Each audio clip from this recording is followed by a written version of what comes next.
ajjeesuun diinummaa. Yoo diina Oromoo taate malee Oromoo ajjeesuu hin dandeessu karaa jabaa. Xalayamuun naanaa barreessa boodificha kolleejjii inni barreessa. Oromoon haa xiiqattu. Gumaa ilma isaanii haa baatu. Amma duunu cimu. Amma dhiignu cimu. Nama kennaa addaa ta'e qabu. Tumas onni qabeetti. Yeroo baay'ee warri kuni darbee dhalatu. Safaru cirraale እውነት ነው ወይ? Gaarri diigamuu malee maan Oromummaadha. Hacaalumaanaaf dhugaadha. Daadhii du'eedhee Hacaaluun hin sodaanne. Addis Ababaa miti yoon diqeeraa jechuu didan. Hacaaluun Biyya. daawwitiidha. Kunoo asumatti dhalate. Soorata dhalootaati. Nama xiiqii. Nama sabaa dhalate. Mana kitaabaa guddaa tokkotu hawaasa addunyaa jalaa gubate. Buqqeetu dhagaa cabse. Lakkoofsi 6 kana caaluuti. Asittidha kan inni tottolfamee bahe. Kaleessas Oromummaatti amana bahees gartuutti nama. Waan ilmoo akkanaa eenyumaaf waa kennuu jedha. Walirraa fagaanne kunoo hundugdaa garaa taane. Nutti dhiistee deemte atisoo seenaa garaan baane. Achi buuteen kee dhabame akka miila bakar waaree. Hacee hundee ilma Oromoo wal jaalacha wal dhabnaaree.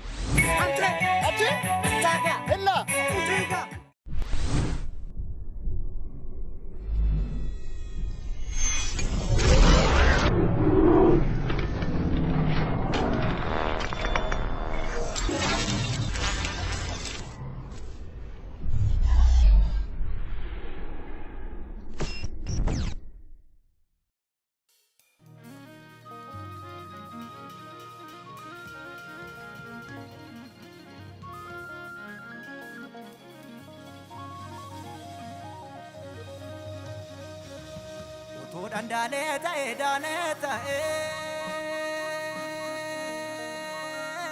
Gojeda kengingincha Uto dandacheta biyeta Hajenya dunangalcha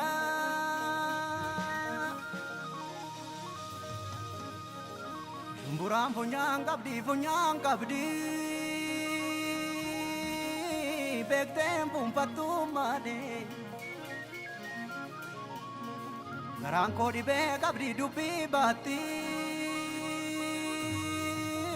Bafteni matu mane Ilmu lenjadu eda pardu eda Warabe sigadare Achi keessa wacheedha farwacheedha Chapen tullu dhoksaaree Seenaalee hirmuu nyaattu hin jenne Lubbuusaa qaanii sabasaaf kenne Wayi lafaa gabaate marguu malee Wayi namaa du'eetiin gallee malee Ni haftee jennee garaan kuutanne Ni dhuftaas jennee abdiin horanne isin boo'inii yaadan eeginii mararoo sirbi. Namni dachee kanarratti yoo dhalatu baay'eedha. Yoo lakkaan garuu hedduu keessaa muraasatu akka ibidda tulluurraa ol bahee mul'ata. Namni gaafa dhalatu sabaaf yookaan warraafi yookaanis ofiisaatiifi gariin immoo sadanuuf osoo hin taane dhalatanii dhaloota qofaa tolanii hafu. Nutis kanumarraa kaanee kaaniin baga dhalate yookaan dhalatte jenna. Gariin ammoo osoo dhalachuun isaa hafee yookaan haftee jennee gocha yookaan oolmaa isaatiin ni abaarraa yookaan immoo ni janyaa, ni eebbifnaa, ni leellifnas. Mucaan kun dachee maccaa kan warra dursee adda isaa qabsoo Oromootiif kennaa dhaga'ee amboo hambaa lafaatti yoo dhalatu namoonni baay'een tarii akka abbaasaa qawweeriyaa godhata yookaan ammoo akka haadhasaa garaa laafee guddata jechuun alatti namni waan addaa yaada jiraachuu baatullee abbaan isaa garuu Haacaaluu baasaniifi maalii fi karaa kamiin yoomii fi akkamitti Haacaaluun eenyu akka caalu garuu yeroodhaaf wanti beekamu hin jiru hawwiidhuma qofaanii. Obbo Hundeessaan Haacaaluun akka sirbu hin fedhanii. Mucaan koo baratu jedhu Dooktara barbaadu isa boru ayyuu ta'ee rakkoo Oromoo fi Oromiyaa furuu, isa boru goota ta'ee gidiraa fi roorroo Oromoo mataa gadi qabee gaachana ta'ee fi qolatu wabii Amboo barbaadu. Kiraara tokko qaba. Kiraara kana fudhatee qarreen tokko goda kana jirti. Iddoo sanatti bahee kiraara kana rukutaa. Anillee maaliif kiraara kana rukutaa? Zariin koo weeddistuu miti. Maaliin jedhee dallolaani? Inni qofa egaa waaqatu kennaafi. Dhiibbaan abbaa isaa kun biraa hin hafne. Wajjumaan manaa bahee hiriyaa isaa biras ga'e. Faantuunis Haacaaluun akka sirbu hin feetu. Garuu immoo sagalee isaa kiiloolee sana yoon dhageenye yaadaan qalbii cabdi. Kiraara rukutaa, kiiboordiin taphata, meeshaa keessaa jechuudha. Annaa yeroo mara eeguu deemu in sirbaa deema. Akkuma isin jedhe manni ri'aasaa immoo manuma keenya bukkee waan ta'eef foorcaafaa deema, sirbaafaa deema. Even waan inni hojjedhu irree otoo jiraate dhiisee tanan isa laaluudhaa ba'aa ture dura. Annaa ani sirba akkasittiin sirbu ammana miira keessa nan galchu. Garuu maalan jedhanii acee koo sirbituun mee mootummaa waaqaan dhaaluun jedhan. Yookiin akkas jedhu dhiisimee waaqni kan naa kenne kanaaf miti naan jedha. Haacaaluunis kanaaf weelloo isaa tokko keessatti yoo jirtu an jiraa kanaan achiin jiruu jedhee jaalala ishiif qabuu fi oolmaa ishii ni jajee ni galateeffate siim.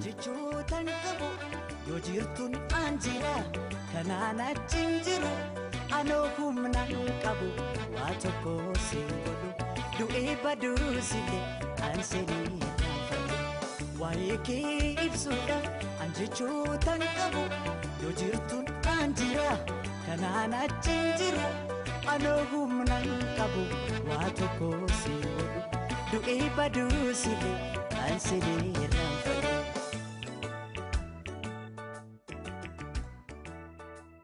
Mucaan xobbeen kun fedhii abbaa fi hiriyaasaa dagatee kiraara qabatee qarree dabbisitti bahee aartii akka burqituu keessaa ol danfuun of dhaggeeffataa, of madaalaa, of sirreessaa, quuqqaa fi quuqama keessa isaa fi Oromoo keessa jiruu baasuu danda'uusaa of safaraa. Farda gurraacha lagarra kaachisanii qoricha naaf maltee suma nyaachisaniin ammoo weelluu Haacaaluun afaan itti saaqateedha. Sagaleen isaas kanumaan moroodame. Farda gurraacha lagarra kaachisanii qoricha naaf hawwitee si nyaachisanii qoricha naaf hawwitee sanoo dhaga'e. Inni alaa weeddisaa dhufnaan kaatee immoo hidhiyaan isaan loldaan dubbuusaa amaruu waaqni. Obboleessi koo maal taate maal ultan hundeessa mucaan kun yookiin buddeena isaa ta'abe wanti kun. Jireenyi akka marsaa gundoo asuma naannofti. Haacaaluun garuu kaayyoo fi mul'ata isaa wajjin qolee isaa jabeeffachaa fuulduratti. Jaalalli ganamaa faantuu damisoo diroo ibidda saafaadha. Rakkoo fi gidiraan Oromoon itti jiru mata bowwoodha. Dhukkubni saamaan immoo muuziqaadha. Roorroon immoo muuyyaleedha. Oromoo nyaachaa jirti. Daandiratti naana argummoo natti dubbata. Akkam natti dubbatte nan arrabsa. Arrabsee galee tana maafan arrabsee ba'aa ture. Mana keenya bira darbee mana isaanii dhaqa inni. Galgala mana ri'aasaa tokkotu jira. Achitti kiraara taphata. Amma inni galutti ani hin galu manatti. Yookaan lukaan dhiqadhaa yookaan waan ta'een godha balbalumarra dhaabbadhee isa eega. Yogguu inni galu innis ilaalu dheetu utuun barbaadin garagarii ilaalee darba mana keenya. Naanni darbee deemu bahee tanan amma inni mana isaa balbala mana isaanii bira galuutti dhaabbadheen gaggeessan. Achi galee rafa deelii bakka kanumadha. Amma isa argu garuu naasuun kun oolu xalayaa walii barreessina taphadhaan geenyu yeroo calqabaatiif suura wajjin kaanii jechuudha. Hamboo keessa wanti nuuf hin jiru anaaf ajee. Laga keessa hin jirra. Iddoo awwaalaa irree nageessitu. Awwaala fa'aa maqaa isaanii faana dubbisiisaa ture. Karaa Addis Katamaa na fuudhee deema. Karchallee maasaa. Edda bahee irree karchalleedha. Edda bahee karaa karchallee deemnee mana koo kunooti. Xalayaa immoo naa barreessu Hoodiif Chookolleejji jedhanii naa barreessa. Dhumarratti Haacaaluu Hundeessaa jedhee mallatteessa.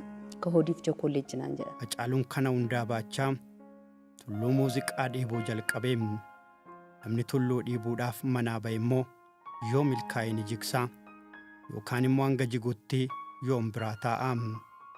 Guluffiin fardaa, daakaan bishaanii, loon tiksuu fi taphni korboo ammoo Hacaaluu magaalaa Ambootii baasanii warra akaakayyuusaa goosuutti sagalchanii.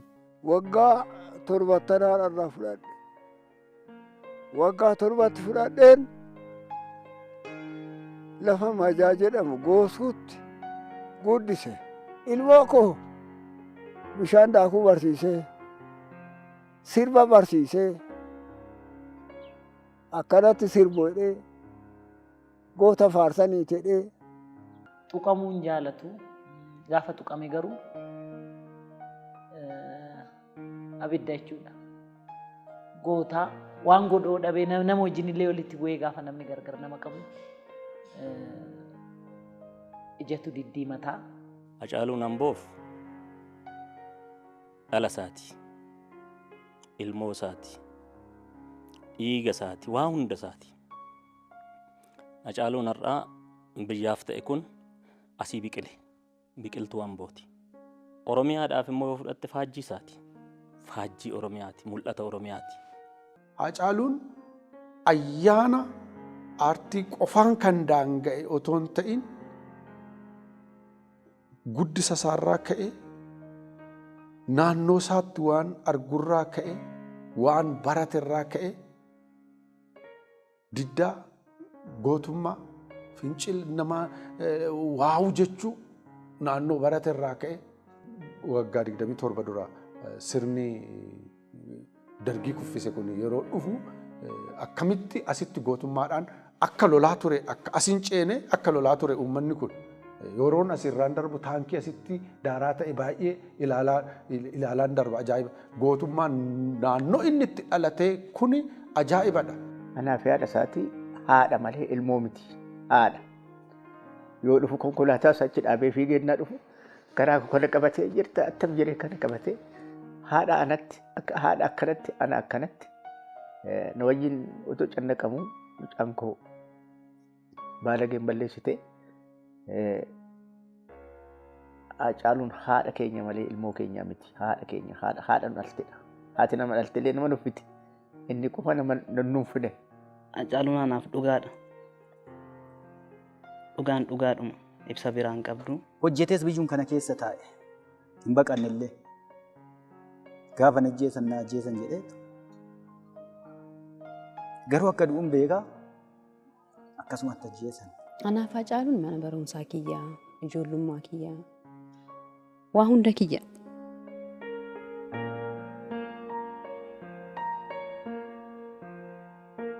Yeroo inni daa'imaa fuulli isaa kun hin madaa akka malee.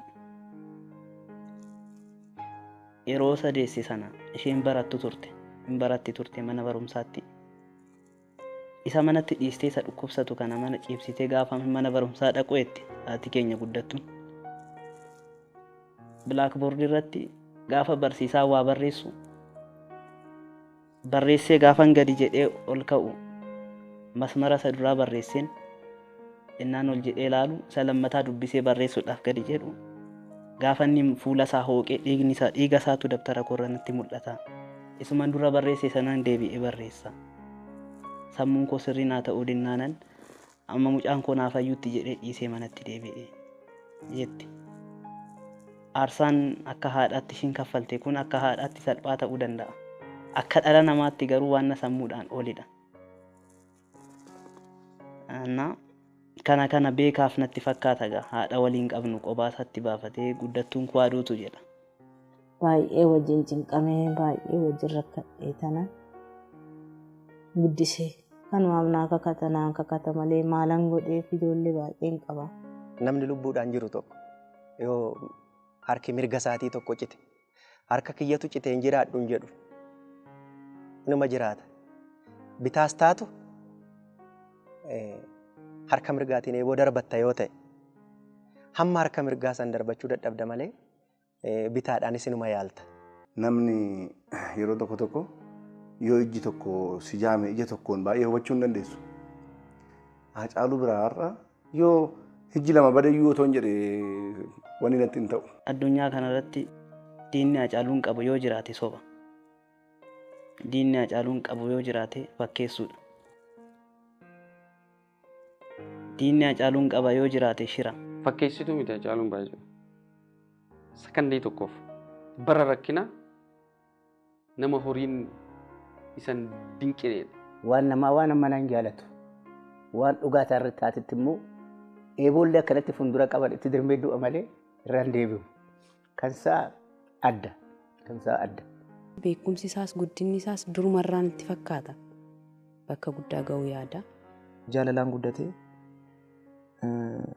horii tiksuu kanarratti baay'ee gara akaakayyuutti adeema.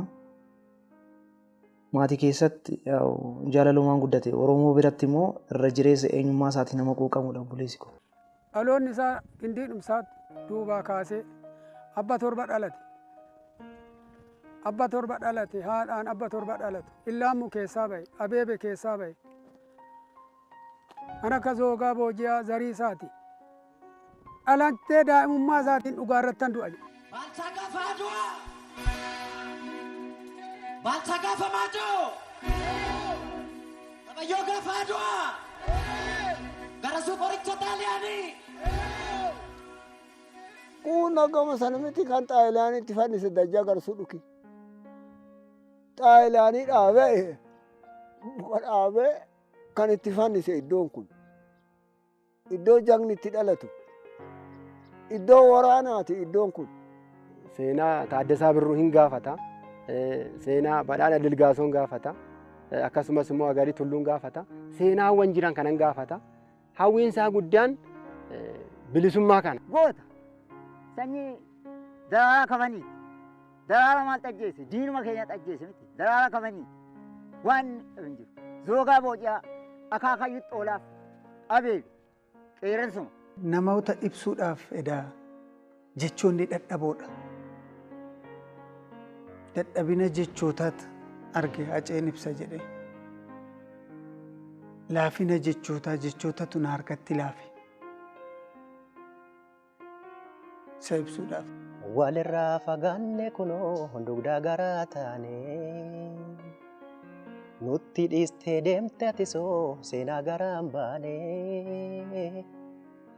achi buuteen kee dhabame akka miila bakar waaree Hacee hundee ilma Oromoo wal jaalacha wal dhabnaaree achi buuteen kee dhabame akka miila bakar waaree Hacee hundeessaa ilma Oromoo wal jaalacha wal dhabnaaree wal dhabnaaree wal dhabnaaree wal dhabnaaree akkamitti wal dhabnaaree. Erga umuriin isaa barnootaaf ga'ee fedhii abbaa isaa guutuu fi kaayyoo Jeneraal Taaddasaa Birruu galmaan ga'uuf mana barumsaa Oddoo Liibanitti barachuu jalqabee. Oddoo Liiban keessatti ijoolleen baay'achaa Hacaaluun immoo caala qaacimmachaa Oromummaa ol kaasaa gadoon muuziqaa fi hiraarsaan siyaasaa isa dhamaasuus jireenyittuma fufee. Barumsaa fi kurkursa siyaasaa kan garee mana barumsaa isaa Oddoo Liibanii fi carii abbummaadhaan erga dorsaa ture Hacaaluun gara mana barumsaa qophaa'inaa Ambootti darbee. Hacaaluun asitti immoo garee tokko jaagamaa badhaaneef kennuudhaan ofii immoo karaa gumii mana barumsaa barattoota kakaasuu isaa itti fufee. Barri 1995 Amboof jabana dukkanaatiin Oromiyaaf immoo bara gaddaa yeroo itti barattoota ishii qaqqaalee hedduu itti wareegsifteedha. Barri 1996 Armeen Oromiyaa reenfa ijoollee ishii 100 lakkaa'amanii lakkoofteetti. Kan ilmaan Lanamboos dachee Nambo'aa lakkaa'u. Maamoo Mazammir asi cimaadha barbaadanii galaafatan. Hargaa'u dinqaa nama yeroo jalqabaatiif qawwee qabatee waddeessatti maqaan isaa har'an ka'u. Cimaa Amboo jarri galaafatanidha. Daraaraa kafaniin galaafatan. Amma kana hundumaa kan galaafataniif maaliif? Jabaa isaanii yoo ajjeefne Amboo mataan gadi cabee jiiltee gadi teessi jedhaniiti. Dhiigni jara kanaa garuu daraaraa baay'eedhaan oomishe. Argaa Dinqaa baay'ee oomishe. Maammoo Mazammir baay'eedhaan oomishe. Amma duunu cimne. Amma dhiignu cimne. Isa ammaa kana immoo jiilchuuf otoo hin taane jaagamaan illee akkasumatti wareegame beekta. Jaagamaa badhaaniidha. Kanaa caalummaa adda. Deemaa jettus deemii fagaadhu malkaas luba faana bu'an oolanii roorroo nammaattus didi jabaadhu garaan abbaa faana duuti du'an oolanii eegan oollee duutiin oollee. Fincilli diddaa garbummaa manneen barnootaa Amboo Haacaaluu Hundeessaa fi Jaagamaa Badhaanii dabalatee barattoota kanneen biroon dursamuu guutuu Oromiyaa wal ga'ee barattoota 100 lakkaa'amanis ni wareegame. Dubbiin osuma kanaan jiruu Haacaaluun siyaasaan mana barumsaa keessaa qabamee masaraa mootummaatti ijoollee 14 waliin hidhame. Haacaaluun yoo mana hidhaa galuu ergaa akkas jedhu barreessee hiriyoota isaatiif ergeemu. Ani nan hidhame osoo hin taane iddoo qabsoo kootiin jijjiirradhe jedheemu. Bakki kun bakkatti shiftaan hidhamudha. Fi yakki gurguddaan bakka raawwatame bakkatti hidhamudha. Kanayyuu edda seenni dhageenye jechaadha. Maaliif jennaani keessaa homtuu seenuu hin danda'u duubarraatiin manni akkasii giraawundiin akkasii jedhamadhee uummanni Amboos hin beeku namni beekus hin jiru. Warra hojjetee fi warra hojjechiisu qofaatu beeka jechaadha.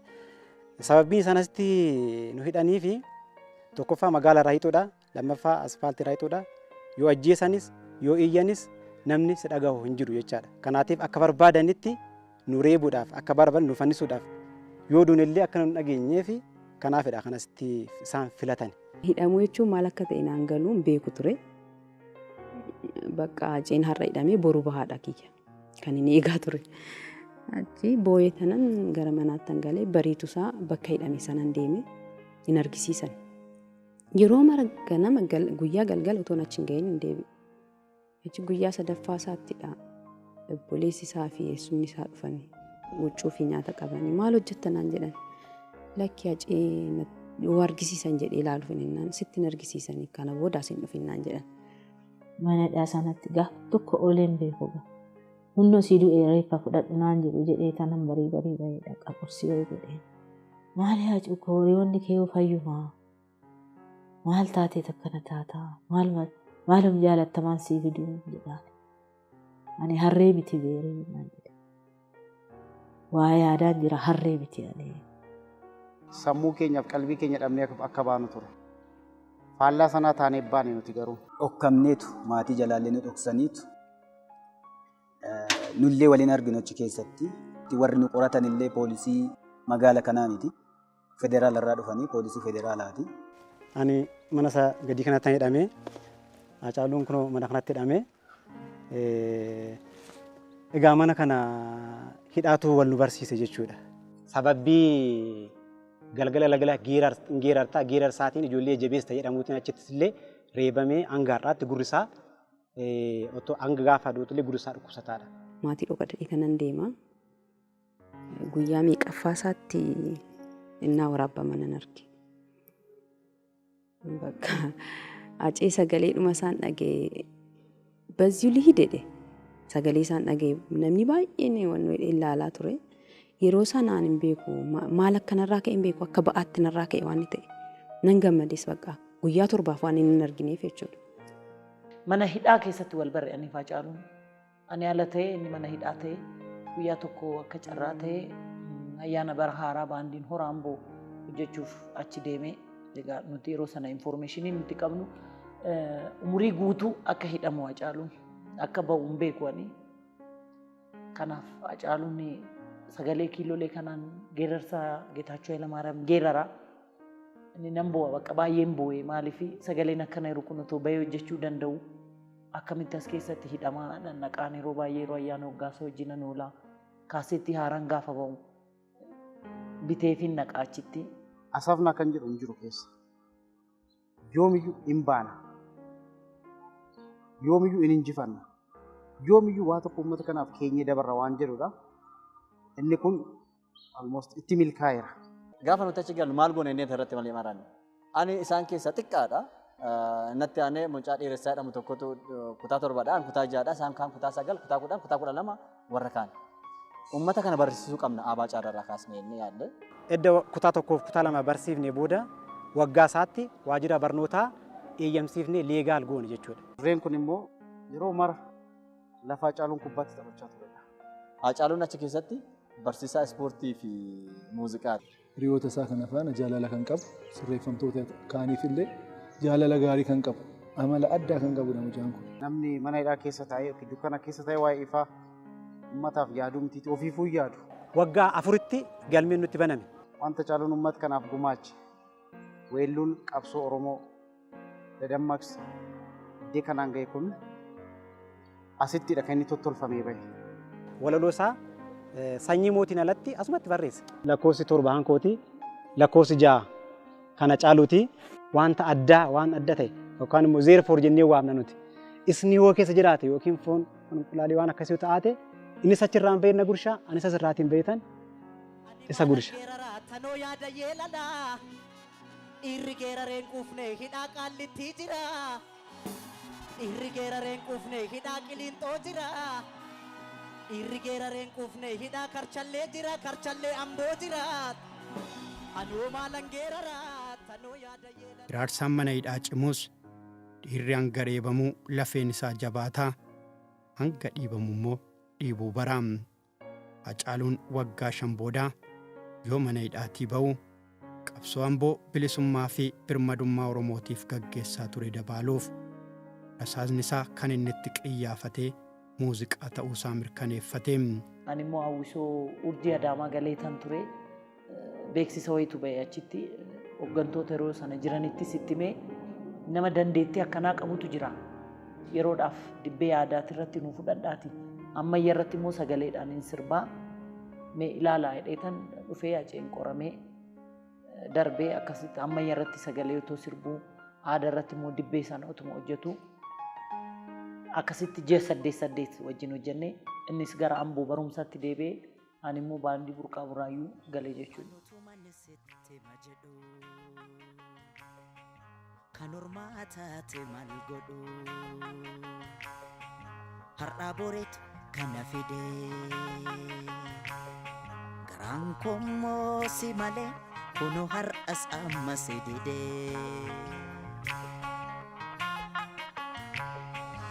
Anutu manni sitti ma jedhu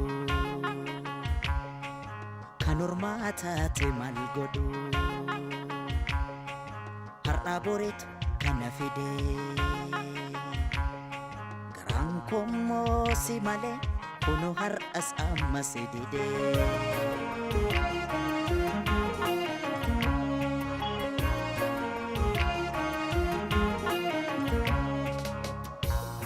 Har'as annan jira angappiidhaan quba nyaachaa. Hacaaluun waggaa 14tti roorroo Oromiyaa irra ga'u mormuudhaaf reebichaa fi hiraarsaa mana hidhaa waggaa 5f erga baatee akkuma bahin daandii qabsoo sadaffaasaa muuziqaatti qiyyeeffatee. Qabsoon manneen barnootaa oddoo liibanii hanga qophaa'ina Ambootti milkiidhaan kan mana hidhaas injifannoo guddaadhaan. Inni sadaffaan ammoo qabsoo karaa muuziqaatiinis dabaaluudhaan. Qabsoo karaa muuziqaan jirus injifachuudhaaf iddoo qabsoo jijjiiruun dirqama ture. Iddoo qabsoo fi akkaataa qabsoo jijjiiruuf ammoo adeemsi qabsoo ulfaatus yeroo sanatti koodeen isaa ingiduu cimsaa qoftii gahaa ture. Goonni onneen sibiilaa kun albeema isaa jalqabaa yoo hojjetu Oromoon yerootti abdii kutate ture. Ajjeefamuu Oromoota qaqqaalii guutuu Oromiyaa keessatti taasifamu ilaaluudhaan abdii kutannaa keessa yoo saba galchetti. Yeroon kun yeroo Oromoon tasayyuu aangoo siyaasaa argatee biyya kana akka hin bulchinetti yaadamee kaan callisuu filatu yoo dhaabbileen mormitootaa Oromoo mogoleen laafuu Hacaaluun as bahee Oromoodhaan ati sanyii mootiiti jedheem. Oromoo ati sanyii mootiitii moof dhalatte jedheem. Ati guddaadhaan guddaan ammoo bulchaadha jedhee saba isaa kakaaseem. Erga Oromoon ati sanyii mootiiti jedhee onneessee boodaan qabsoon Oromoo amburraa finiinuu Oromiyaa guutuu yoo wal ga'uu dadhabuu qabsoon sabichaa boodatti deebi'uu yoo kajeeluu tokko yoo diiguu kan biraa immoo yoo irraa fiiguu tokko yoo dhiiguu inni biraa immoo yoo callisuu Hacaaluun waa'een keenya yoo itti dhiisan naman dhiisuu dubbii keenyatu akka hin taane jedheem. Waa'een keenya akkamittiin dhiifamaam yoo dinnee diddaa barraam yoo fincillee ammoo ni bilisoomnaam yoo falmanne immoo ni walaboomna jechuudhaan itti geerareem. Sirba kanaan Oromoo wal ta'ee wal dhagayeesiim. Ammas kaayyoon Hacaaluu fi Oromoo galma hin geenyeem.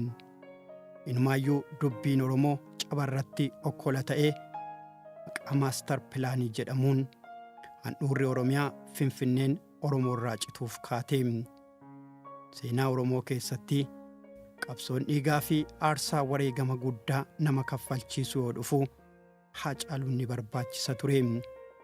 Dura baheetuu maalan jira jedheem. Ofii boodatti deebi'ee Oromoodhaan hin jirtu hin jennee anatu hin jiru jedheem. Osoon ani jiruu Finfinneen nurraa hin cittu jechuu isaatiin. Gullalleen kan tufaa gaara bichuu ture dachee siidaa dabaleen farda isaa irratti soorratee farda isaa irraa fudhatanitti lafa keessa sirraa fudhachuu fi Oromoo ka'i jedheem. Diiganii gaara sanaa gaara diigamuun mallee nu baasan addaan baanee nu addaan ba'uun mallee.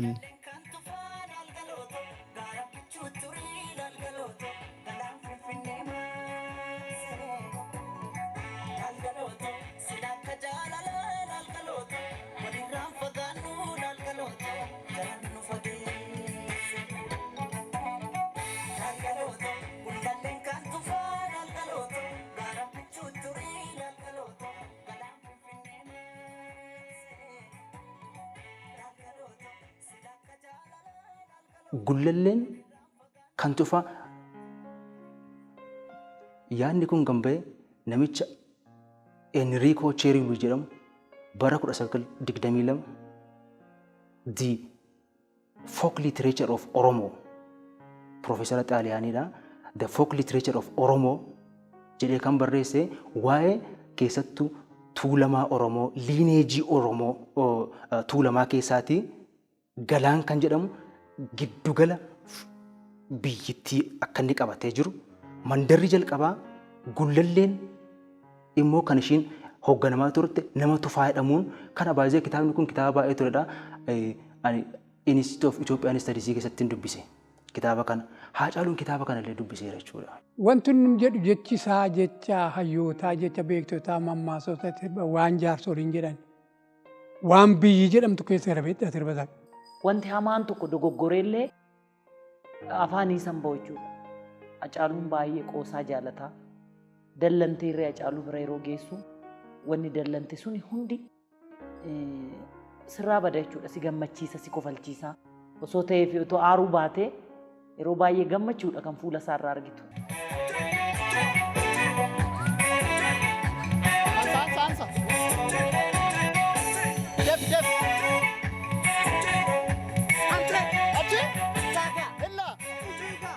Waa hundi isaa aartiidha. Waa hundaanuu aartistiidha. Yoo sirbu qofa miti. Yoo taa'uu, yoo dubbatu, nagaa yoo si gaafatu, yoo deemuu. Hiikaa aartiitiin ni mataansa. Ayyuu dargaggeessaati. Waa hunda beeka, seenaa beeka. Maanguddoo caala seenaa beeka. dargaggeessa አዩ መጀመሪያ ያው የሙዚቃ ስራ በዛ መማረክ ነው የሚቀድመው። ከዛ በኋላ ነው ፊሊንጉም ክሬቲቪቲውም ሁሉም ነገር የሚመጣው። አጬ ለሙዚቃ ያለው መነካትና ለሙዚቃ ያለው ፍቅር ያለውን ኤነርጂ ማክሲመም እንዲያወጣ ያደረገው ይመስለኛል እና በጣም አፕሪሼት ያደርጋል። በጣም ሙዚቃ ላይ ያለው ትኩረት ለየት ይላል። ለዛ ነው ጥሩ ስራዎች የሚሰራው። ሴና ከሌስ ዶከተ sirba isaatiin garuu ifa bahe. Kana jechuun Haacaaluun seenaa aartiidhaan barsiisa jechuudha. Har'aan falmee sirreessa seenaa karaarraa maqee. Har'aan falmee sirreessa seenaa karaarraa maqee. Fardatu garbuu liite biila tuttufaa deema. Baratu darbuu diide ofiin gungumaa deema. Baranoo barroo maali barroo barumaan darba. Diiganii gaara sanaa gaara diigamuu hin qabneedha. Gaara diigamuu mallee. Gaarri diigamuu mallee maanni Oromummaadha. የሙዚቃ እውቀቱ በጣም ከባድ ነው ያጫሉ። የሆነ ካታጎሪ ላይ ከተው የምታስቀረው ሰው አይደለም ያጫሉ። በጣም ከባድ የዜማ ደራሲ፣ በጣም ከባድ ዘፋኝ፣ በጣም በጥልቀት ሙዚቃን የሚያውቅ nama kennaa addaa ta'e qabu uumaadhaan rabbi kanumaaf isa uume kanumaaf isa jiraachise kan namni kamiyyuu gochuu hin dandeenye muuziqaan gochuu danda'a. Addaa gabrummaa keessatti muuziqaan iddoo guddaa qaba. Akkuma addunyaattis. Sooretti haadha sooree irbaanni irra buusa qaba. Sooretti fudhatte soorettiin personal name-dha maqaa intala Oromoo taate tokkoof kennamudha. Har'a garuu maqaan sooretti jedhamu namni hin baasu. Garuu maqaa baay'ee bareedaadha. William Shakespeare what is in a name jedha. Maqaa keessa maaltu jira jedha. Maqaan sooretti jedhu Oromummaa ibsa. Maqaan callisee namaan kennamu. Maqaan sooretti Oromummaa ibsa. Dubartii Oromoo taate. Dubartii akkamii? Dubartii odoroo. Dubartii guddoo taate. Qaamaanis guddoo garuu qabeenya kan qabdu. Kun personal name uummatni Oromoo dhala isaatiif kennatudha. Kun irraanfatameera. Yaadatamuu qabaadha.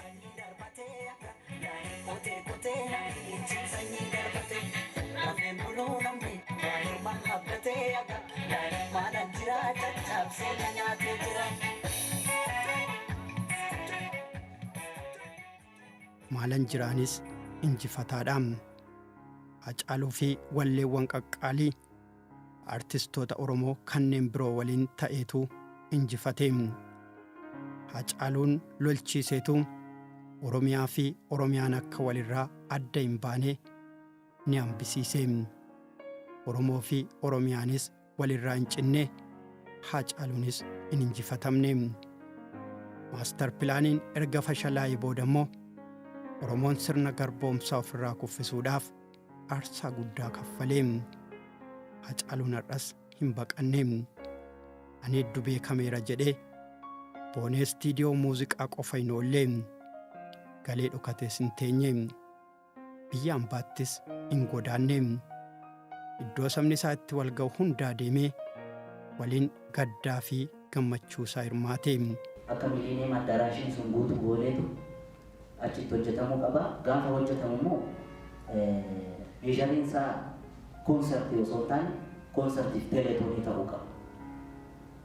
Akkuma kun maqaa misoomaatiin teeletoonii godhamee miiliyoonotaan sassaabamu kanatti tariin beekamu bara miiliyoona 30-40 yoo sassaabne jara buqqaaniif koondominiyeemii ijaaramu sumatti lafti guuteedha.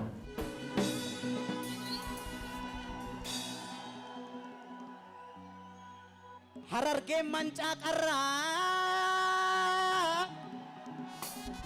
Harargeen mancaa qarraan tuulamni farda leenjisee roorroon daangaa dabar. Roorroon daangaa dabarraan qeerroon farda iddoo irreechaatti shimala isaa qabatee Oromoo ta'unneessee aadaa fi amantii saba isaa dabaalee wajjinis ni qooddate.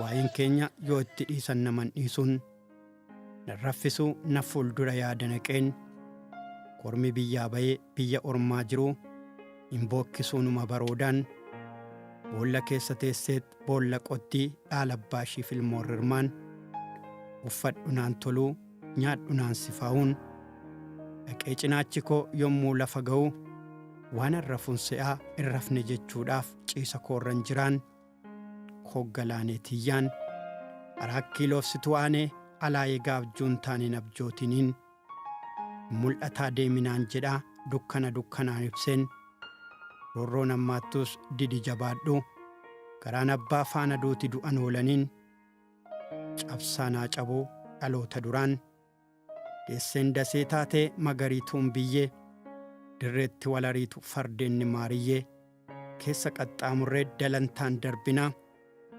kamiseetti buunee sidaamee sirbinaan eessa jirtaan roona rammayaa goguus beeki maqaan goguun taatu nu sossobu malee beeki garaan sobuun taatuu fi kanneen biroo sirboota qaqqaalii Oromoon aceelma hundeerraa dhaaleedhaam. Maleeyaa lammii tokkummaa dhabuu namarraa affisu. Allayyaan allayyumaa maaltu wallayyaan nuurufa jedhe alagaan alaguma. Alagaan alagumaa maaltu walagaan fira jedhe.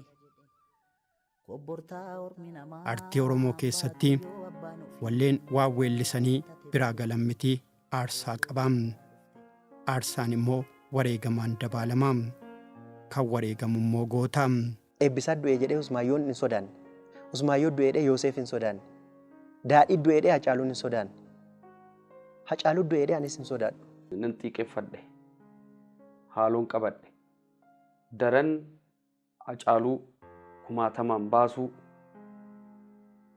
daandii isaa hordofee iddoo Hacaaluun hir'ate kanatti Oromoodhaa guutee argamuun barbaada. Isa garee tokkotti, amantii tokkotti, siyaasa tokkotti isa fuutee achi keessa booksii keessa gashitee isa ka'u sanaa oliidhaan nama ce'uudha, nama du'a nama jireenya ce'ee du'a gamatti ilaaluu danda'uudha waan ta'eef namoota akkasii yeroo muraasa keessatti argachuus hin dandeessu. በብሔር በጎሳ በሃይማኖት በምናምን የተከተተ ሰው አይደለም ሃጫሉ። በኢትዮጵያ እምነቱ ያምናል፣ ኦሮሞነቱም እንደዚያው ያምናል፣ ይኮራል። ተሳስበን መኖር እንዳለብን አንዳችን ያለ አንዳችን የትም እንደማንደርስ እንደማያዋጣን የሚያስብ ሰው ነው። ሶሻብል ነው። ሙዚቃን ኦሮሞ dhaloonni amma jiru kuni sabaaf sablammiin akka Oromoo dhaggeeffatu yookaan muuziqaa Oromoo dhaggeeffatu hin dhoose jechuudha. አፄ እንግዲህ በጣም ክሬቲቭ ልጅ ነው። በጣም ኢነርጂው ለሙዚቃ ያለው ኢነርጂ ለሙዚቃ ያለው መነካት እና ጥበብ አፍቃሪነቱ ይለይብኛል። እሱ በጣም አፕሪሼት ያደርጋል። እኔ ማለት በተደጋጋሚ መገናኘት እድል አጋጥሞኝ ነበርና በጣም ለአርት ያለው ቫልዩ በጣም ከፍተኛ ነው። አፋኖት ኢትዮጵያ keessa jiran gurri keenya dhagee guddate. Sanarratti Hacaaluun nama Oromoodhaa milkeesse. Maaliin jabaa giddii jaalatu yaada jedhu naa mirkaneesse. Maaliif Hacaaluun gaafa diina saba Itoophiyaa jedhamu sana mormu weellisaa ofii jaallatan caala maqaa isaan na'u. Hacaaluu aanfatan. Hacaaluun goota ati kana naa ta'i jettee fuutee geessitee akka siif ta'utti isa goote akka meeshaatti itti gargaaramtu miti. ሆደ ሰፊ ነው። በጣም አዛኝ ሩህሩህ ነው። በጣም ለሰው ደራሽ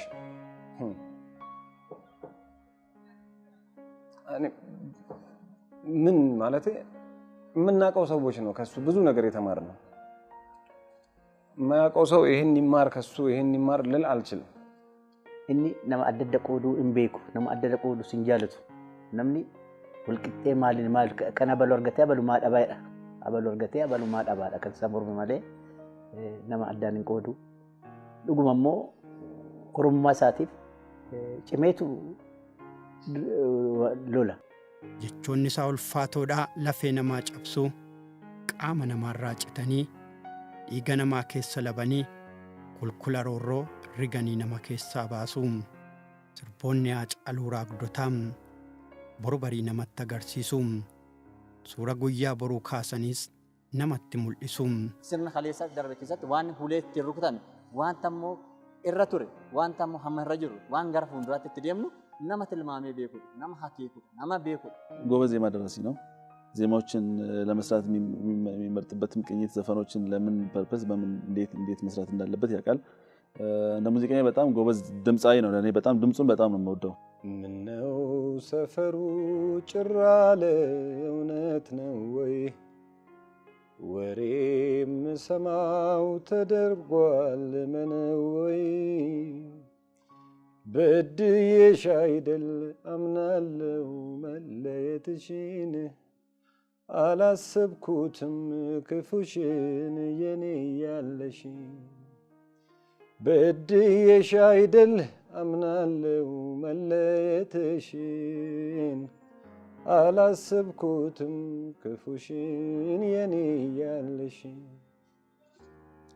ይሄ ዘፈን ግጥሙም ዜማውም ያጫሉ ነው እሱን የሰጠኝ። እኔ በጣም እንደ አርቲስት እንደ ዘፋኝ ምናምን ብቻ አይደለም አይውና በጣም አሪፍ ከሚባሉ አርቲስቶች ከማቃቸው በጣም ቤስት የሚባል ፐርሰናሊቲ ያለው ሰው Ibidda jaalalaa weelloo isaatiin lubbuu miliyoonootaatti qabsiisee ifa gammachuutiin onnee isaanii ibsee abdii toree jireenya isaanii ho'isee sammuu isaanii keessatti godaannisa jaalalaa uumee morma isaaniitti immoo kudhaama hidhee ni bohaarsee ni gammachiisee gaafa roorroo immoo eenyuyyuu dursee aarsaa kaffaluudhaaf qophaa'ee. Sagalee uumamaan kiilolee fi gurra namaatti mi'aawu kan dhaggeeffatanii hin quufamne kennaa addaa kan miira namaa tuqu dhageettiif kan toluun qaamaaf qalbii mirqaansee walleewwan hawwataa iddoo fi yeroon osoo hin daanga'iin bara baraan dhaggeeffataman weellisuudhaan beekamtii fi jaalatamummaa guddaas ni gonfatee.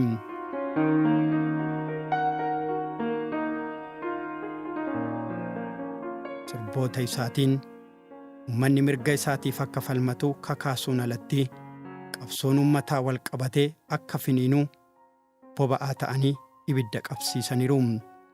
Tokkummaa fi qabsoon uummataa akka sibiilaa jabaatee jijjiirama fiduu akka danda'us mirkaneessaniiru.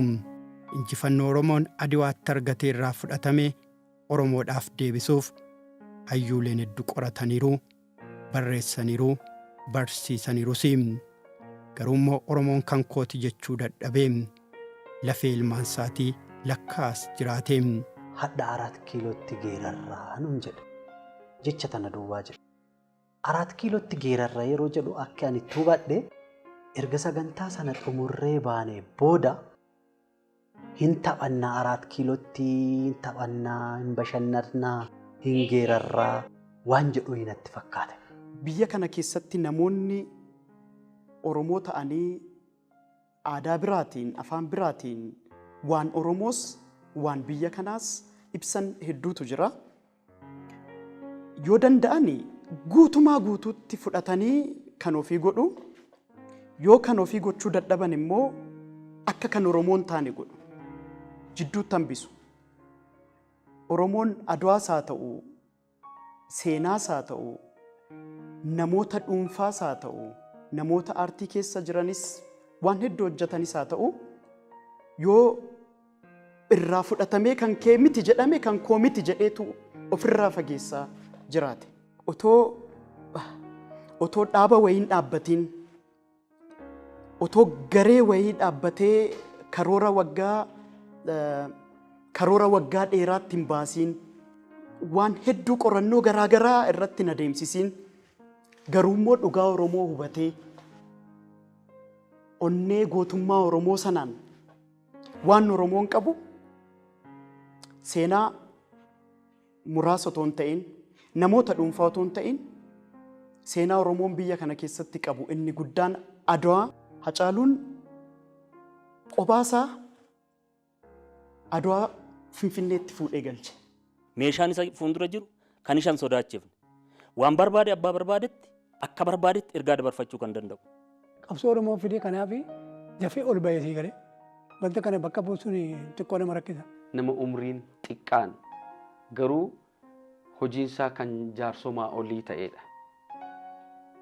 Nama jaarraa 21ffaa keessatti dhaloota afaan ofiitiin jalqabee afaan ofiitiin xumure keessatti nama dhalate goota addaati. Gaafa gaarreen Adwaa gaafa maqaleessanii nuun miti farda keenya hin beeku bareechanii. Gaafa gaarreen Adwaa gaafa maqaleessanii gaafa lola Adwaa gaafa maqaleessanii. Maqaleettis Kurmaashiittis duula asumaa dhaqnee lafeen keenya achiira. Nama waan itti amane lubbuu isaa waan wareeksisu haa ta'u wanna fedhe haa ta'u garuu inni durse kan dursu ummata kanaaf bu'aa fida ummata kanaaf faayidaa tokko ni fida ummata kana gara fuulduraatti tarkaanfachiisa dukkana keessaa ummata kiyya hin baasa boqoo ummata qucee ummata kiyyaa kana ol qabsiisa waan jedhu dalaguurraa duubatti hin deemu abbaa feetee mufachiise isa riskiin fedhe isa qunnamu haa ta'u akkasitti hin dalaga. Guyyaadhuma Hacaaluun Adwaan kan Oromooti. Oromoo hedduutu itti wareegame jedhee farda qabatee Finfinnee seene Oromoon halkan tokkotti hin fudhanne deebi'ee Adwaa kan kooti jechuudhaaf jechuudha. Kan kooti jechuu qofa otoo hin ta'in immoo seenaa achi keessatti laaqamee buburjaa'ee jiru kanallee akka gadi fageenyaan hubatuuf akaakayyuun koo dhaqee achitti du'eera namni jedhu baay'eedha Oromoon. Hacaaluun nama gabrummaa injifachuudhaaf farda ta'ee gulufee qaqqabee eeboo ta'ee waraanee geessisee irree ta'ee darbatee keessa fullaasee qara ta'ee sammuu sabaa qaree akka wanteetti qaramee nama sammuu namaa keessatti qara miliyoona uume waan ta'eef Hacaaluun nama gabrummaa injifachuudhaaf qabsaa'e waan ta'eef gabrummaatu Hacaaluu mo'ate otoo hin taane Hacaaluutu gabrummaa mo'ate jedhee waan yaadu Hacaaluun anaaf goote jechuudha. Geerarsi humna guddaa qaba. Hacaaluun immoo geerarsa sirriitti yeroo isaatti haala isaatti bakka isaatti imaawu aartiin wanta meeshaa fi hiriiraan meeshaa fi tarsiimoon waraanaa yeroo gabaabaa keessatti waan hedduu jijjiiruu hin dandeenye keessatti akkaataa inni itti the course of time jijjiiruu danda'u, the course of history jijjiiruu danda'u, the course of event akkaataa jijjiiruu danda'utti walitti makeetu dhoosee. Nannee Haceen maal ta'eetu akkamitti akkanidha jedheen ture. Jidduudhaan innaa citu bakka waanuma ajjeesanis natti fakkaate dafee tanan bilbile bakka. Tana sodaata akkan qaba. Namni isteejii sanirraa gadi hin buune dhahamee jira. Nutti bilbila. Maaliif badee sagantaan sun maaf addaan citee achumarratti wareegame achumarratti wanti tokko maaliif wareegame jedhu hin duuta maaliif jedhanii hin ajjeefnan jettanii jedha Hacaaluu afaan isaati kan bahu. Waan akkanaa yoo dhiyeessite waan akkanaa yoo dalagdeetiin jette rakkootu sirra gaha. Rakkoo irra geessa Oromummaaf hin jenne. Oromoon wareegamaaf hin jenne. Hin wareegamnaa maaliif gara keenya qabnaadha jechi inni jedhu. Keessumattuu geerarsa Warqumee godhe irratti guutummaa biyya kana kiroos afaan daangaa afaanii ce'ee daangaa naannoo ce'ee daangaa ardii ce'ee akka inni akkas raasu taasise jechuudha. Gaafa gaarreen Adwaa gaafa Adwaa sanii jedhee gaafa akkas jedhu seenaa Adwaa keessatti gahee hammamii Oromoon amma qabu Hacaaluu irraa baran.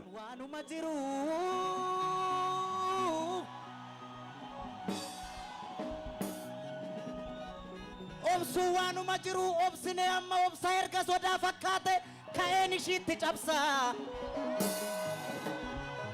Baanni hamma dandeenyu obsine amma obsaa ega tuffii fakkaate ka'een isheetti cabsaa jedheetu itti cabse. in cabsiin otoo jedhamuu dhaqee cabsa. Wottamani taanaan abbaa fi maan taane ittuma deema malee duubatti hin jedhu. Nama guddaadha ebeluun yookaan pirezidaantiidha. Qixuma haasaa innaa haasa'u nama guddaa faana nama guddaa ta'a.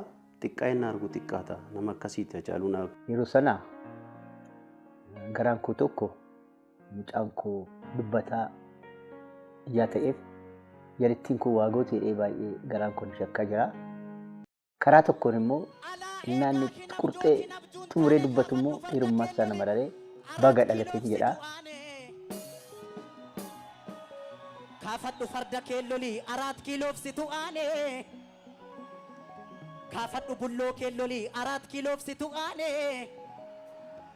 Kaafadhu eeboo keellolii 4 kiiloof. Hacaaluun gaafa roobaa dibaabee Oromootii ittiin cabbii qolannee gaafa barkume ammoo loltuudha ittiin lollee gaafa sagaleen Oromoo humna dhabdes sagalee guddiftuu Oromootii ittiin addunyaatti dubbateem.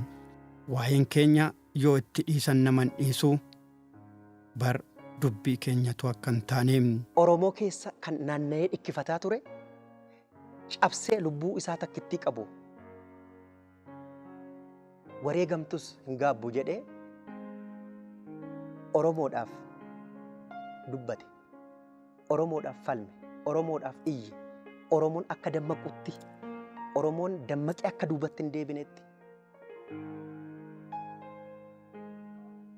Iddoon ga'uu qabdu iddoo kana, kanatti gochuu qabdu kana jedhee galma tokko keessatti akka waan Oromoo hunda walitti qabeetitti humna artii isa keessa jiru, humna artii akka laboobaa ibiddaa isa keessaa boba'uun ummata Oromoo onnachiise, ummata Oromoo si'eesse, isa of dagate of barsiise, isa of irraanfate dammaqse, isa of gurgure akka inni deebi'u godhee isa ciniinuudhaa gamullee akka inni dhungatu godhee humna artii biyya kana keessatti humna artiin qabu guddaa diinaafis firaafis kan agarsiise galma tokko keessatti Hacaaluudha. Galo yoo duune illee nu gaana jedhee na bira darbe ani sattaaneetiin sirban ture.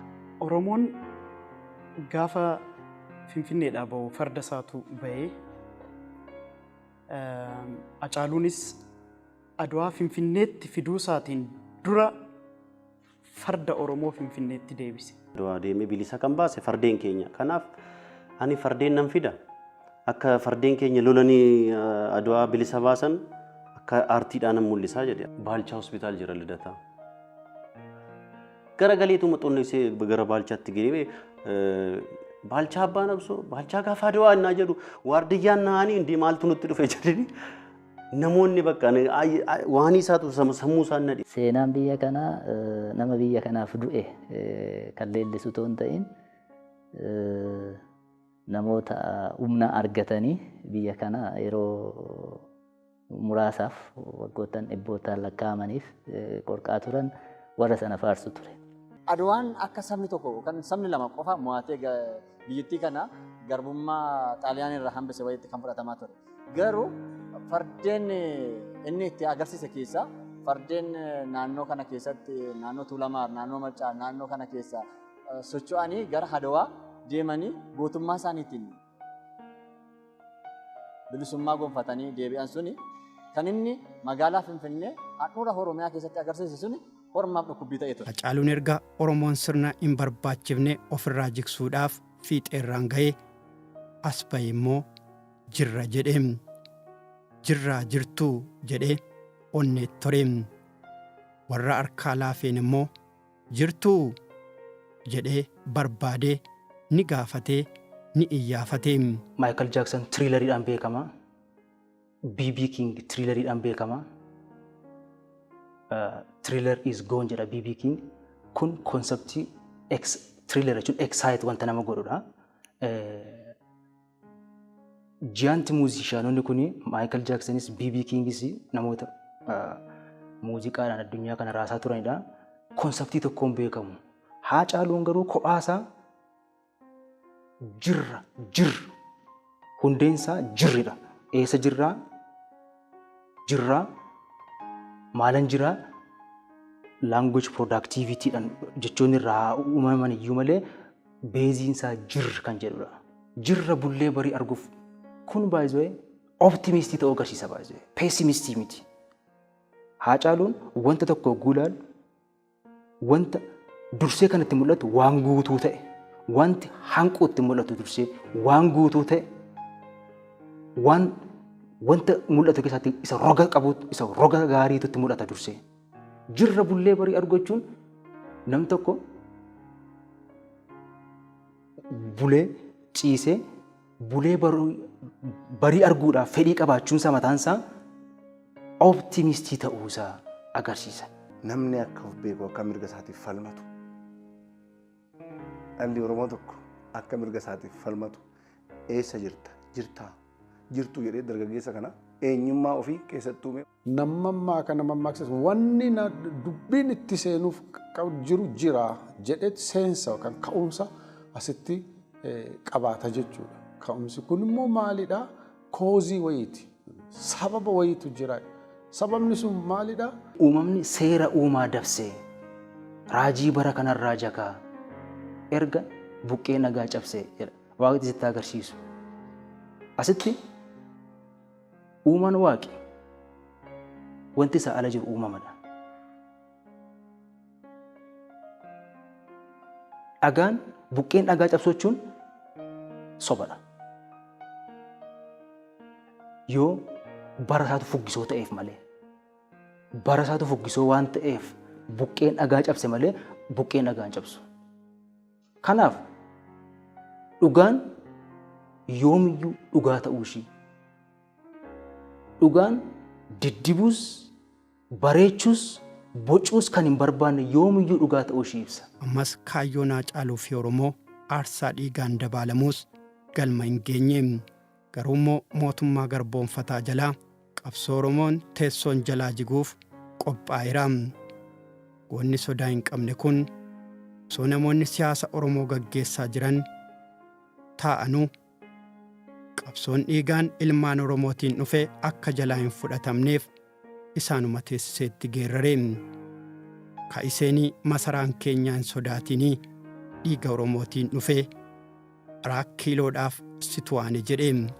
Tuulamaa fi Maccaan immoo situ masaraa eegaa ka'ii farda kee fe'adhu eeboo kee qarii soroorsii gaachana kees fannoo irraa buusii maaliif duuta mana teessee roorroon dhufee si marsee shirriituu fi humbannaa buqqisaa jiruu sittis darbuu fi jedheen. Oromoottis kallattii agarsiiseen. Qabsaan mirga dhala namaa fi aartist Haacaaluu Hundeessaan erga Oromoon masaraa seenees simannaa pireezidaantii Eritiriyaa Isaayyaas Afeworqii irrattis akka sirbamuuf affeeramuus ajjechaa yeroo sanatti Oromoota mi'eessoo irra jiru ni mormee ni balaaleffatee nurraa dhoowwaa yaa biyyaa diddan qeerroottaniyyaa jechuudhaan Haacaaluun dhugaa haqaan tiksuudhaaf nama dhalate ta'uusaa ni mirkaneesse.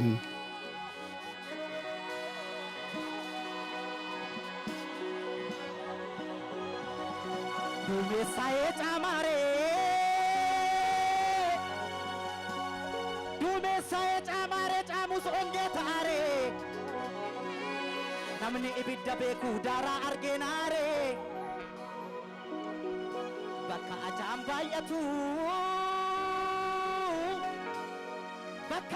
baay'atu bakka tortoraaf raqa allaattiif saree malee kan biraa maaltu dhaqa.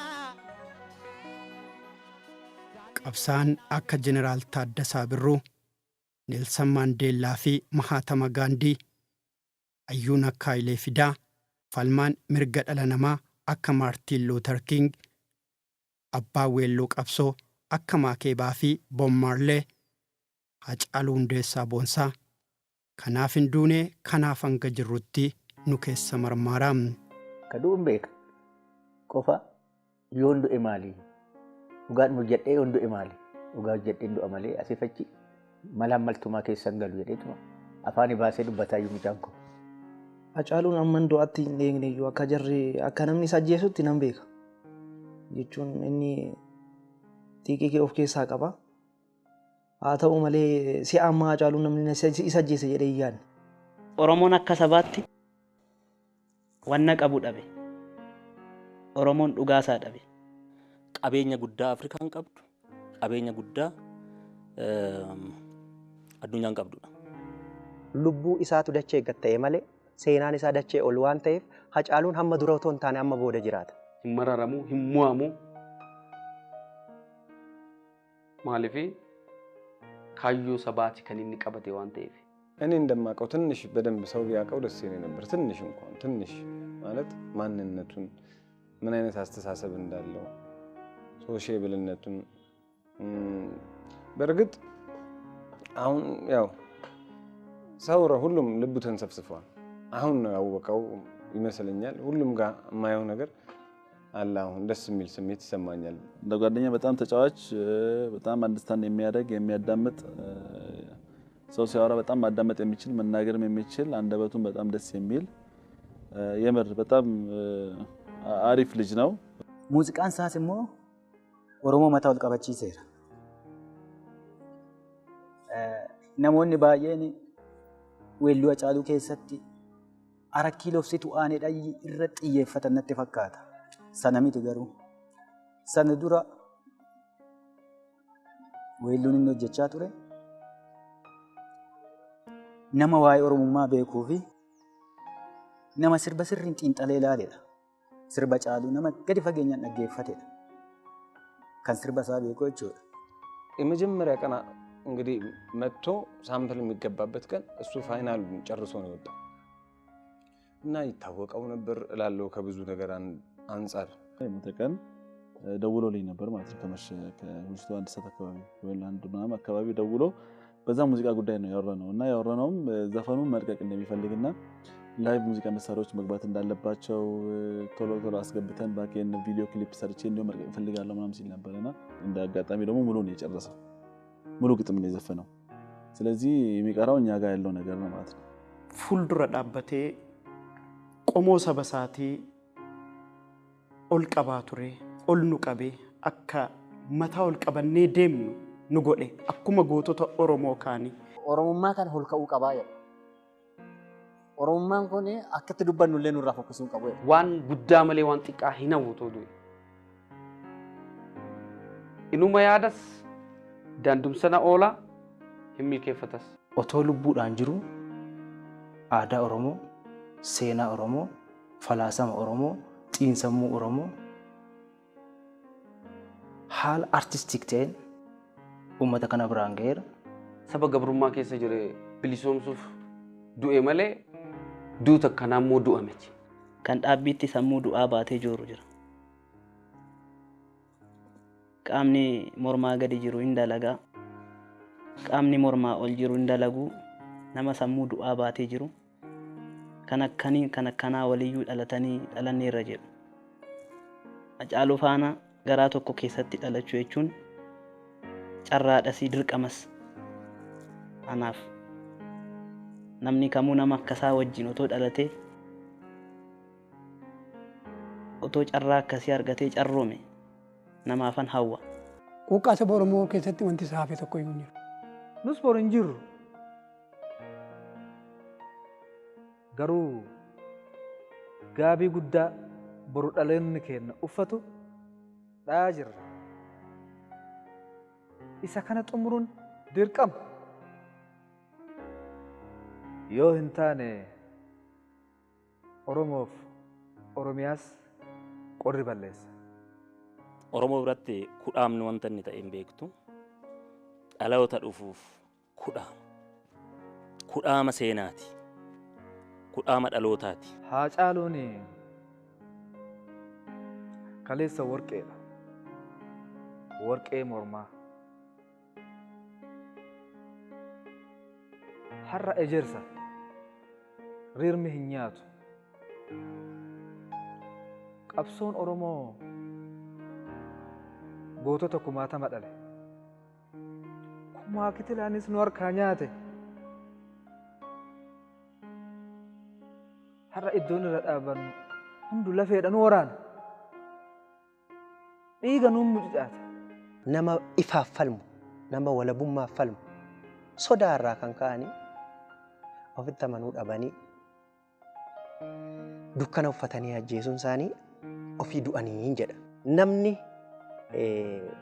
seenaa qabu siidaan dhaabachuu danda'a. Siidaan sun jiraataadha.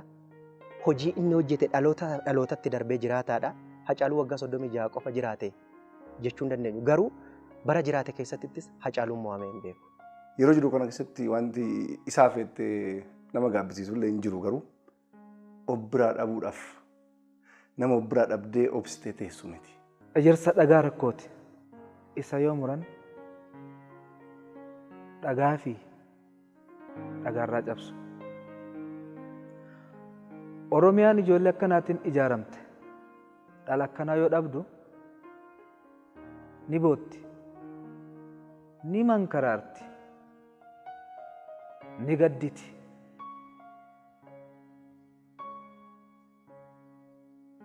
Egeree isiitu gaafii keessa gala.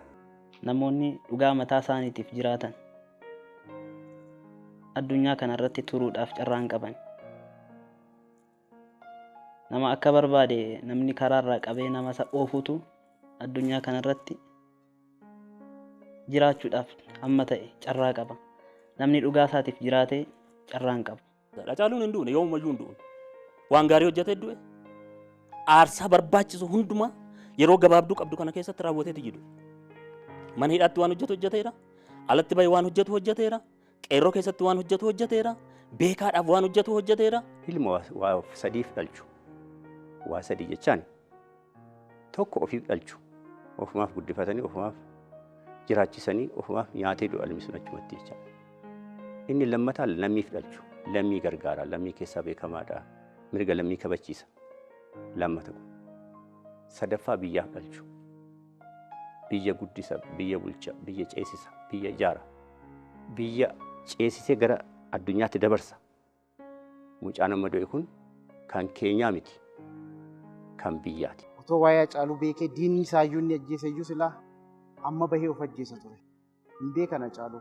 Saddeet keenya dhumnee otoo Hacaaluun maatii fi sabaaf jiraate anaan natti tola ture. Afrikaa kibbaarraa bilbilu, ijoolleen Saa'udii jiran bilbilu, Ameerikaarraa bilbilu, Kanaadaarraa jiran, Eurooppirraa bilbilu. Maal sii taanaa? Akkaawunti moo'ii baniiti. Akkaawunti moo'ii baniiti mallaqaa sitti roobsinee mana si ijaaruu qabna, konkolaataa si bituu qabna kana jedhanii. Deebiin Hacaaluu maal akka ture beektaa? Deebiin Hacaaluu warra konkolaataa si binna jedhee Nuhoo Gobanaa, artisti Nuhoo Gobanaa hayyuu abbaa qabsoo hangafa kenna dhibamee ijoolleen gateettiitti baadhatanii deemanii akka daa'ima. Wincheriidhaan deemanii. Ani konkolaataa ittiin deemu ammatti ni qaba. Nuhoodhaaf konkolaataa osoo hin bitin an konkolaataa leegzarii nan barbaachisu. Isaayyuu bitaa fi isiniin hin jedhu. Anatu dalagee bitaa fi anatu konsertii qopheessee Nuhoodhaaf bitaa anaaf hin barbaachisu. Warri itti bilbilan kun imimmaan jigsaa booyuu. Biyya keessaa abbootiin qabeenyaa sabboontonni muraasni jiran isaanis hin booyu. Achiis ijoollee biyya alaa biyya Saawuz Afrikaa maal jiran saniin dhumarratti dhiisuu dinnaan maal akka jedhe beektaa? Uummata kiyya kashira aangawoota yeroo saniitiin Harargee irraatti buqqaan magaalaa godina Arsii lixaa magaalaa bishaan gurraachaa qubatan. Uummata saniif mana naa ijaaraa jedhe. Uummata saniif mana naa ijaaraa jedhe. Anaaf wanti tokko nan barbaachisu. Yeroo sana akkuma sanaan akkaawuntii kennutti kennan jedhanii mallaqa afaan waan walitti qabannu hin jiru. Akkaawuntii warra koree yeroo san achitti ramadamee mana san ijaarsu mallaqa daayirekti isaanii wal qabsiisee mallaqni akka achitti galu jedhe. Mana balbala 8 bilookii 2 gurguddaa balbala 8 ijoollee Saawuz Afrikaa irraa Arabarraa biyya Ameerikaa irraa sanuu muraasa namni baay'een sanii ol godhudha bilookii 2 ijaarse. Eenyuuf ummata haadhoo isaa ummata isaa ummata inni jaalatu ummata shira yeroo san aangawoonni mootummaa naannoo san turan mootummaa yeroo san turan buqqisanii Harargee irraa qe'ee isaanii da'ee mana isaanii OR irraa qe'ee isaaniitti irraa buqqaanii achitti bulkan sanaaf bilookii 2 ijaarseef Hacaalu. Nama dhalatee guyyaa tokkoo fi fitoo hin jiraatin saba isaaf jiraatee saba isaaf darbe. Nama rakkata qarqaaru nama shamisiif kootii kaawwatee bee kootii kennee shamisii uffatee galuudha. Nama birrii 10 waggaa qabaate 5 namaa kennee 5 fudhatee galuudha. Hacaaluun walumaa galasaa nama sabaa dhalateedha.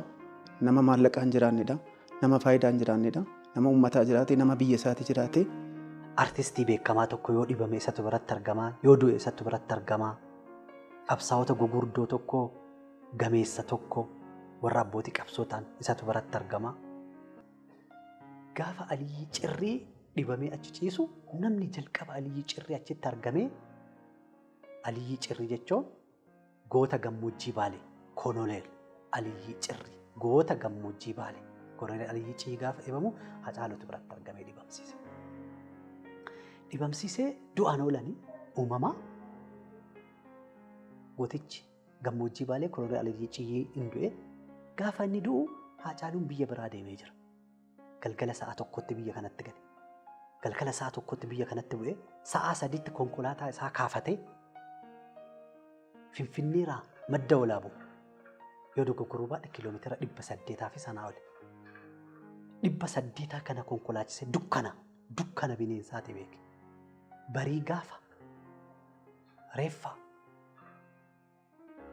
Koloneel Aliyyi Cirrii biratti gaafa argamu Hacaaluun mataa isaa ofiin beeku. Kiiloomeetira hamma kana deeme daandiirra dhufee isa biratti argame, isa biratti kufee reeffa isaa bira ciisee lafti itti bariite Aliyyi Cirrii awwaalchisee. Hacaaluun guyyaa rakkootiif nama kaattudha. Waggaa 2-3 dura yeroo haalli baay'ee rakkisaa ture istuudiyoon kun xiqqoo rakkoo guddaatu nu qunnama ture. Sa'aatii sanatti namni abdattu yookaan waa sirra ga'ellee bilbiltee waammattu Hacaaluu ture. Maallaqaa fi nama na'uu miti Hacaalu. Maallaqni haafuu jedha baandii guutuu malee hojjetu. Ani nama artii miti. Waan inni jedhu irraan dhagaa. Otoo duutee amma baandii malee hojjetu baandii guutuu malee nama hojjetu. Artii Oromoo sadarkaa tokko kan ol kaasee Hacaaluudha. Kaleessi har'a miti har'i kaleessa miti. Gaafa Harargeetti luka cabsan Wallaggatu okkola. Gaafa Ambootti ajjeesan Shaashamanneetu gumaa ba'a. Uummanni Oromoo durirraa kaasee biyyattii kana keessatti waan inni ta'aa dhufe Oromoodhaaf haaraa miti. Oromoodhaaf haaraa miti. Biyya abbaa keenya irratti ajjeefamuun, biyya abbaa keenya irratti hidhamuun, qeef qabeenya keenya irraa biyya abbaa keenya irraa nu godaansisuun nuti namatti darbinee miti. Qee namaas dhaqnee miti. Qee keenya dhufani. Uummanni Oromoo immoo Uummanni Oromoo uummata Oromoo fi Oromiyaa irraa miti, daangaa Oromiyaa irraa miti, daangaa Itoophiyaa irraa iyyuu diina tiksaa ture. Daangaan Itoophiyaan guutuun ishii otoo lafti gadi fageenyaan qotame lafee Oromootu ba'a. Daangaa Itoophiyaa tiksuuf jecha. Hacaaluun Musliimaa miti. Oromoodha. Oromoon Musliimaa obboleessa kiyyaa jedha Hacaaluun. Oromoon kiristaanaa jabaan obboleessa kiyyaa jedha. Oromoon waaqeffataa Pirotestaantii obboleessa sanatti amanaa. Uummata Harargee irraa buqqa'anii godina Arsii Lixaa magaalaa bishaan gurraachaa qubatan san kan mana bilookii 2 ijaareef balbala 8 ijaareef sana manatti galcheen dhiifne akka aadaatitti galaa isaan barbaachisaa waan jedhuun ji'a Ramadaana keessa wanni Islaamummaa wanni si kaaseef kan uummata maraataa Hacaaluu wanni si jedhe ji'a Ramadaana keessa ijoollee tokko jiranii Kumaa Irkoofa kan jedhaman isaanuu ijoollee naannaa Finfinnee naannaa Gooroo Booree Arraabsaa fa'arraa ijoollee buqqa'an. Namni qe'ee isaarraa buqqeetu nama waa'ee qe'ee birraa buqqa'ee beeka. Ijoollee sana mallaquma qabatan akka walitti qabatan godhee Hacaaluun qindeessee sangaa furdifame. Ramadaana sooma isaanii akka ittiin sooma kana hiikkatan sangoolii 11 naa bitinaan jedhu. Hajaasan wattichaa namni jedhamu jiranii manguddoo guddaadha Arsii keessatti baay'ee nama jaalatamanii akkasumas obbo Ilmayyii Loongalchoo nama jedhamu jiranii namoota kana kantiibaa yeroo sanii obbo Dastaa Bukuluu kan dagachuun barbaanne namoota kana waliin taanee gabaa baanee sangoolee sana binnee eegne. Hacaaluun hiriyoota isaa waayiloota isaa qabatee Finfinnee irraa ka'ee dhufe uummata sanachitti argamee uummanni Musliimaa sun, uummanni Harargee sun, uummanni qe'ee ofii OR irraa buqqa'e sun Keessatti nyaata ho'aa nyaateetii miraan lulluqattee sooma kan dabarsu har'a buqqee bakkee kana jira. Cinaa dhaabadhee sooma isaanii hiiksisuu qaba waan jedhuun biratti argamee sooma soomsisee uummata sana sangaa 11 sangoolee 11 kan furdifaman dhiyeessee bakkee sanatti. Dureeyyiin karaa mootummaatiin ijaaramanii kottu mana lafa fudhu gaaf jedhaniin inni rakkoo keessa ta'e sanaan jilbifate. Hacaaluun qabsaa'aadha. Namni qabsoo sa'aatti rakkina sitti himatu hin qabu. Rakkoo injifachuudhaaf rakkoo isaa dhiisiiti. Namni kan rakkoo saba isaatiif ciniinsifatu rakkoo isaa yoom sitti himata. Kana hundaa keessa taa'ee Hacaaluun ofiif osoo hin taane nama biraatiif maatii isaatiif osoo hin oollee maatii biraatiif osoo jiraatu waxabajjii 22 bara 2020 waggaa 36 isaatti dachee Tuulamaa naannoo mana waliin jireenyaa Galaanitti inni wareegame. Garuu wanta na gaddisiisee wanta baay'ee jira. Du'a isaa caala wanta baay'ee na gaddisiiseera. Hacaaluun namaaf akkas hin turre. Hacaaluun waan harka isaa argate jechuuf anaaf xiqqoo natti ulfaata. Hacaaluun oolmaa saba isaatii fi hiriyoota isaatiif oole du'a isaa irratti hin arganne. Didaadha. Ani amma ammaatti akka nama tokkootti namanne waanuma akkuma yeroon biraa didu sana waan cabsee yookaan didee biyyoo sana ofirraa hayee dhufuun se'a. Egaa hin taane akka maleetti bakka maleetti yeroo maleetti nu harkaa badee aceeni.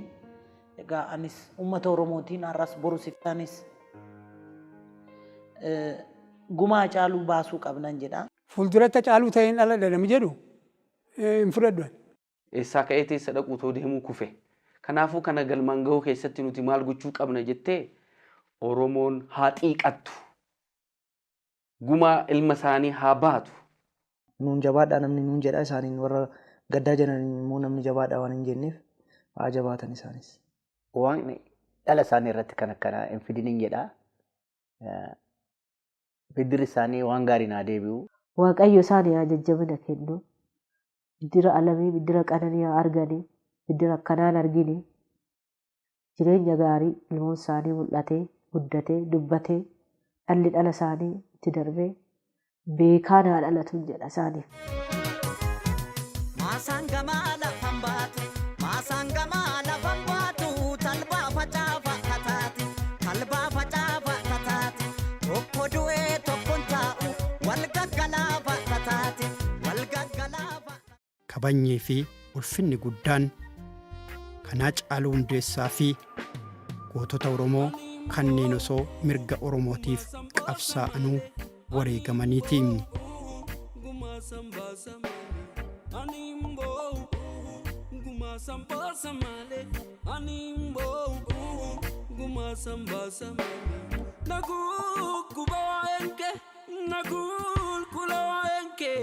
Animbo una nara male, iga kadue na fingale.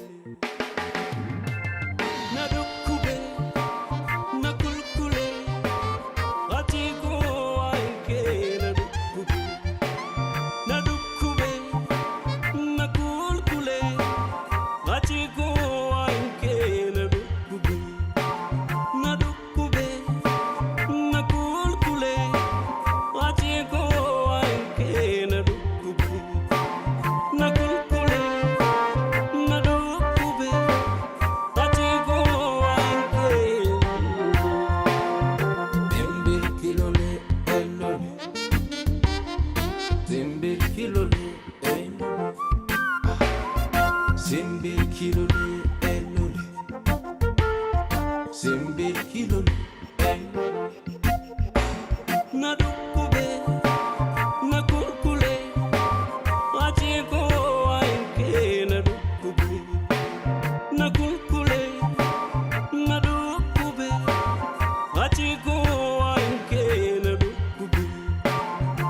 Till the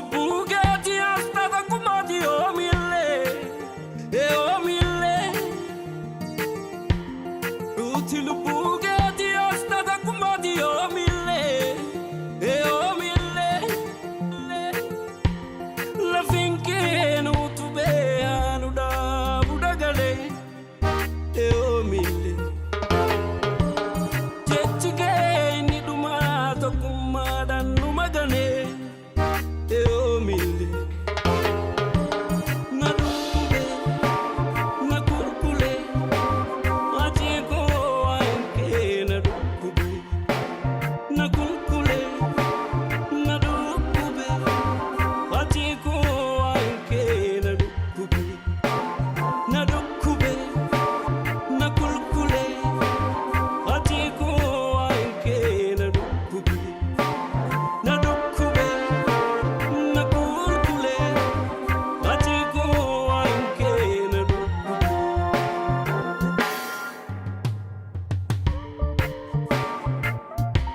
wace gaachana koo.